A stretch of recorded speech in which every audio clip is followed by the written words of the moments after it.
শহীদ শরীফ ওসমান হাদির যে লড়াই, সেই লড়াই হচ্ছে আমাদের লড়াই।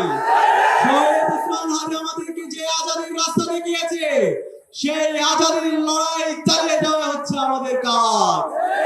আজকে যে জুলাইয়ের উপর ভিত্তি করে যে শহীদদের আত্মত্যাগের মাধ্যমে আজকে আমরা নতুন বাংলাদেশ পেয়েছি। আজকে যে নির্বাচন হয়েছে, সেই নির্বাচন নিয়ে অনেক প্রশ্ন আছে।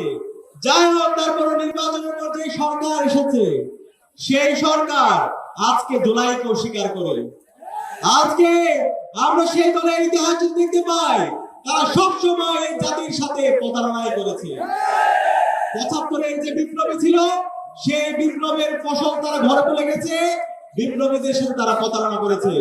আমরা দীপ্ত কণ্ঠে ঘোষণা করছি, যেই জমিনে শহীদদের রক্ত ঝরেছে, সেই জমিনে ইনসাফ কায়েম হবে ইনশাআল্লাহ। আর যারা শহীদদের সাথে গাদ্দারি করবে, শহীদদের সাথে যারা প্রতারণা করবে, তারা ধুলের সাথে মিশে যাবে। আজকে বাংলাদেশের প্রতিটি ক্যাম্পাসে তারা আবার সন্ত্রাস কায়েম করতে চায়, তারা আবার গণরব গ্যাস কাছে ফিরে আসতে চায়, তারা আবার অস্ত্রের ঝঞ্ঝানের মাধ্যমে শিক্ষার্থীদেরকে আতঙ্কিত করে তাদের রাজনীতি নির্মাণ করতে চায়। তাদের প্রকাশ্য রাজনীতির নামে তারা রামদা নিয়ে চাপাতে দিয়ে আমার শিক্ষার্থী ভাই বোনদেরকে কুপিয়ে তাদের রাজনীতি নির্মাণ করতে চায়। তারা সবসময় মবের কথা বলে। আমরা দেখতে পেয়েছি গতকাল এই ঢাকায় শাহবাগে একজন শিক্ষার্থী যখন ফেক প্রোটোকলের উপর ভিত্তি করে ছাত্র দলের সন্ত্রাসীরা যখন তাকে জবাই করার, তাকে হত্যা করার হুমকি দিচ্ছিল, তার নিরাপত্তার জন্য সে থানায় সাধারণ ডায়েরি করতে এসেছিল।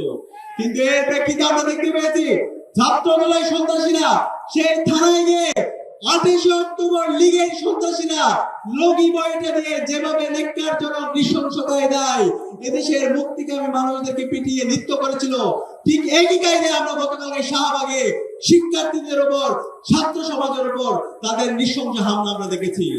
এবং এই হামলার পর যে শিক্ষার্থী তার জীবনের নিরাপত্তার জন্য গিয়েছিল, তাকে 12 ঘন্টা সম্পূর্ণ বেআইনিভাবে পুলিশ হেফাজতে তাকে রেখে হয়রানি করা হয়েছে। আমরা কি আবার একটা পুলিশের রাষ্ট্রের জন্য আমাদের শহীদরা জীবন দিয়েছে?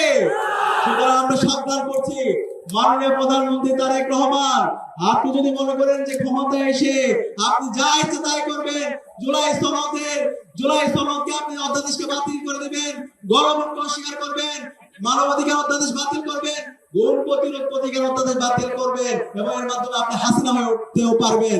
আমরা সাবধান করছি, এই স্বাধীন বাংলাদেশে আপনাদের এই ফেসিবাদ আমরা কায়েম হতে দেব না।